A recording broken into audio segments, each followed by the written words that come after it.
तो भैया दोनों बहन गले मिलती और जब आपस में गले मिलने लगी, प्रेम बढ़ने लगा, दोनों एक दूसरे की कुशल मंगल पूछने लगे। जवाब दिया, बहन और बताओ कैसी हो? तारा कहने लगी, बहन मैं तो ठीक हूँ, लेकिन आप अपनी बताओ तुम कैसी हो? जवाब दिया, सब ठीक है, खुशहाल है।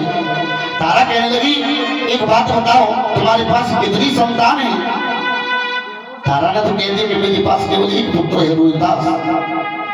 जब संतान की बात तारा ने रुक्को से पूछी तो आंखों से अश्रुधारा बहने लगी, आंसू निकल आए और कहने लगी, बहन मेरे पास सब कुछ है, लेकिन परमात्मा ने इंसान का जन्म देकर और टेसु का फूल बना दिया, सब कुछ दिया, लेकिन एक पुत्र की तो क्या चली बहनी, एक पुत्री तो घर में नहीं है। जब रोते हुए रुक्को को देखा, तारा ने समझाया कि बहन इस भूतल पर आकर और एक पुत्र या पुत्री को पाना कोई कठिन बात नहीं है।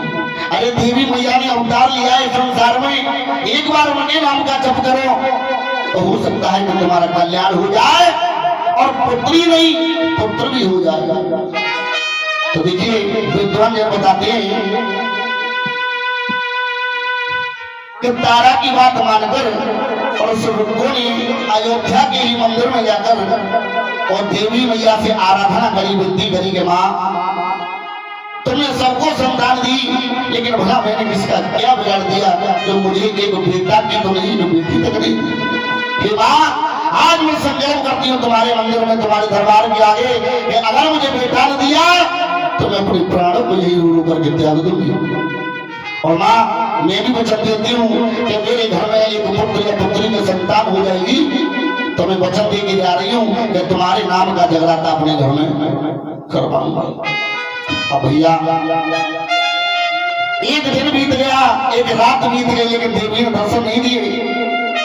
दूसरा दिन हो गया, मैया के ध्यान में डोर लगी हुई है, देवी साक्षात प्रकट हो गई, आवाज देने लगी, अरे बेटी चिंता न कर, समय आने पर तेरे यहाँ 9 मास के बाद एक बहुत सुंदर संतान होगी, तू घर लौट जा।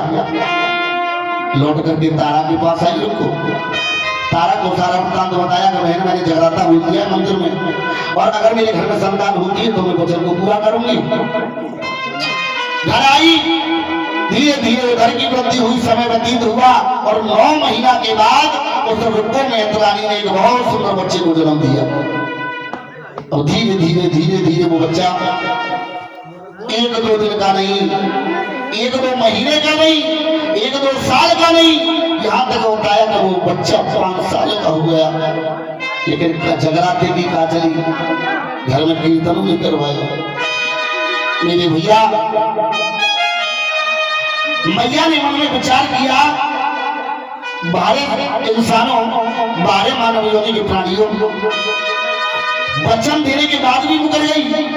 मैया ने मन में आशंका करी, आश्चर्य किया कि ऐसे मेरे भक्त मुझे भूलते रहेंगे तो मेरा नाम सब पर कैसे रहेगा। उसी समय मैया ने अपनी दया दृष्टि दिखाई और मैया ने अपनी माया के द्वारा जो रुक्को का बेटा है उसको बीमार कर दिया। किस रूप में? विद्वान जन बताते हैं चेचक के रूप में, जो माता निकल आती है बच्चों के, देखा होगा।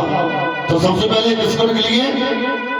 रुक्को के बेटा के माता के रूप में मैया ने दर्शन दिए, माता निकल आई, पुत्र की तबीयत खराब हो गई। अब तो मैया घबरा गई, मेरा बेटा बीमार है, क्योंकि माँ के समान कोई ममता नहीं है।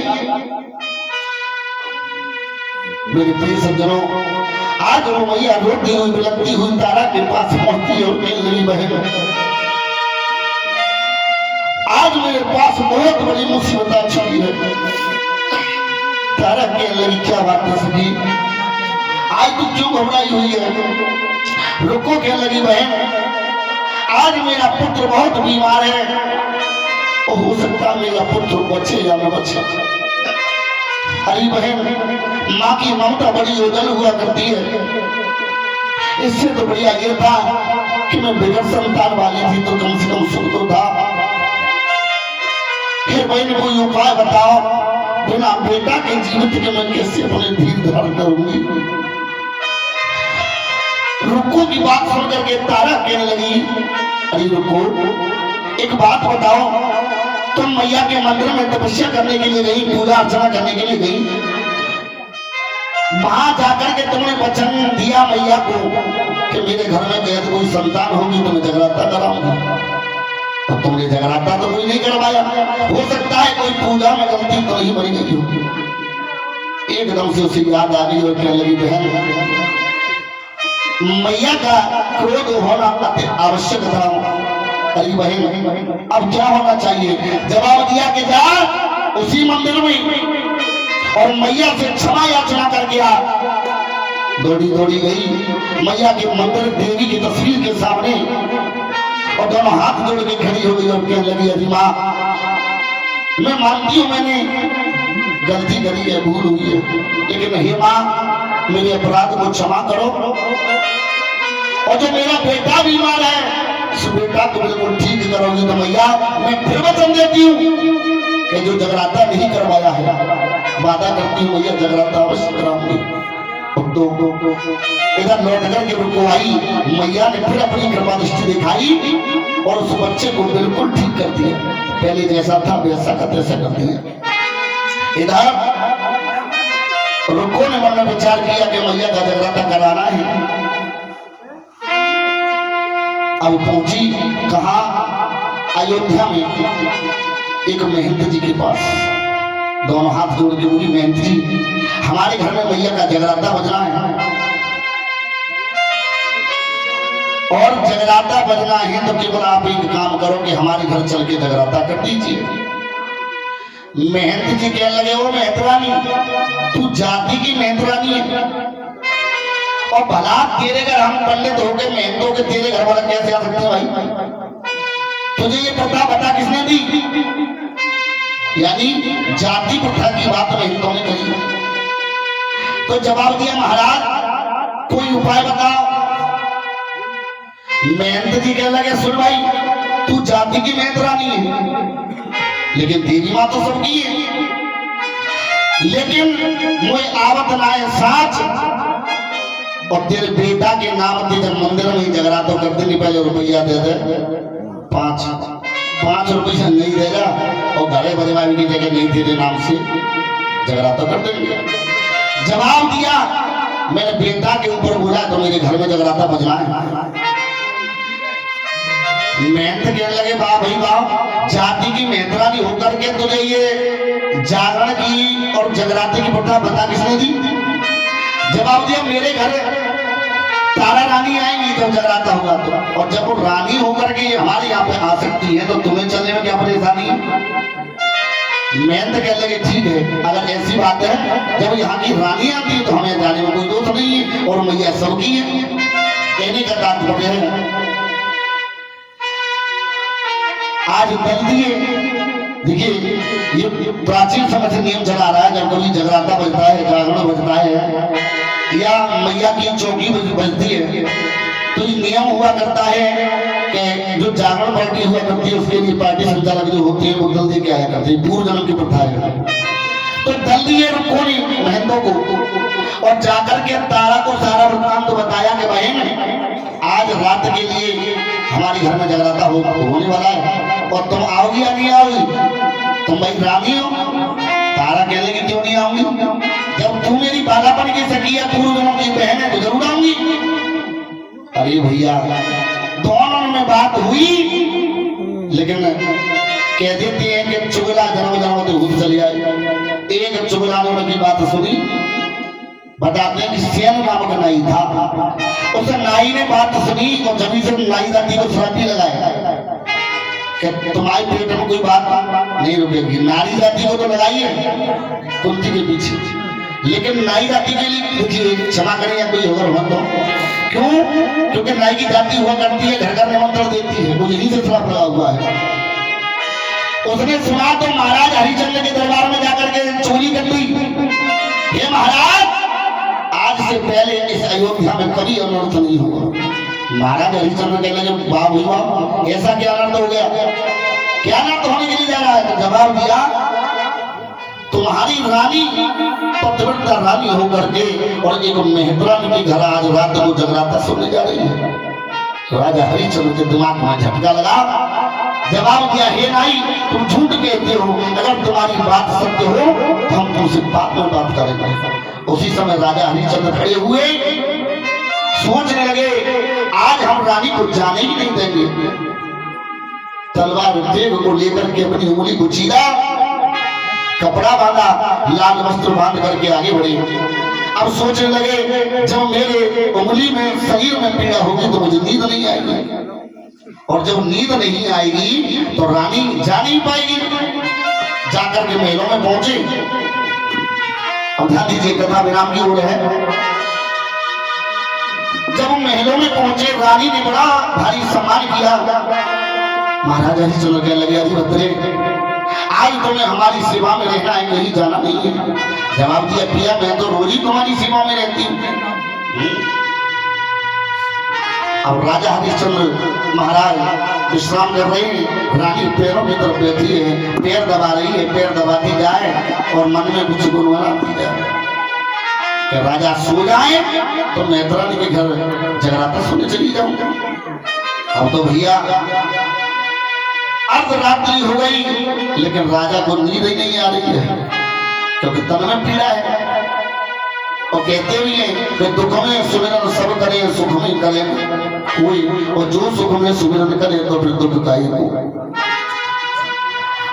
उसी समय दोनों हाथ जोड़ करके मैया की आराधना करी, हे मां अपनी कृपा दृष्टि दिखाओ और राजा के नेत्रों पर सवार होकर के निद्रा देवी का वास कर दो, जो ये सो जाए। तारामती की अरदास पर मैया ने निद्रा देवी को भेजा। राजा हरिश्चंद्र के तन की सारी पीड़ा को हर करके निद्रा देवी वास जमाती और राजा सो जाते हैं।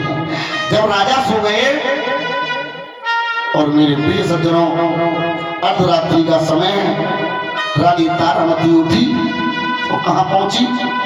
रुक्को मेहतरानी के घर जगराता बज रहा है, बहुत सुंदर सुंदर गीतें गाई जा रही हैं। पूरी रात जगराता चलता रहा। सुबह का वक्त हुआ, प्रसादी बांटी जा रही है। देखिए, जब प्रसादी बांटी गई तो विद्वान जो बताते हैं, पहले के समय में देवी बलि लिया करती थी मानवों की, इंसानों की। अब तो जायफल से नारियल से दे दी जाती है, पहले बलि लिया करती थी मानवों की। तो प्रसाद में मांस के टुकड़े बांटे गए। झोली लेकर के तारा ने अपने झोली में ले लिया प्रसाद को। जब वहां से चली और इधर राजा की नींद खुली, राजा ने आवाज लगाई, रानी, अरे ओ रानी। और रानी हुई तो बोला। एकदम से दिमाग में झटका लगा कि जो नारी कह रहा था वो बात बिल्कुल हकीकत है। तलवार निकाली और रुक्को मेहतरानी के घर पहुंचे। आवाज लगा लगी, ओ रानी बाहर आओ। रानी प्रसाद लेकर के दरवाजे पर पहुंची। हेली राजा ने कह लगी, आज के बाद तुम्हारे हाथ का पानी भी नहीं पीऊंगा। क्यों महाराज?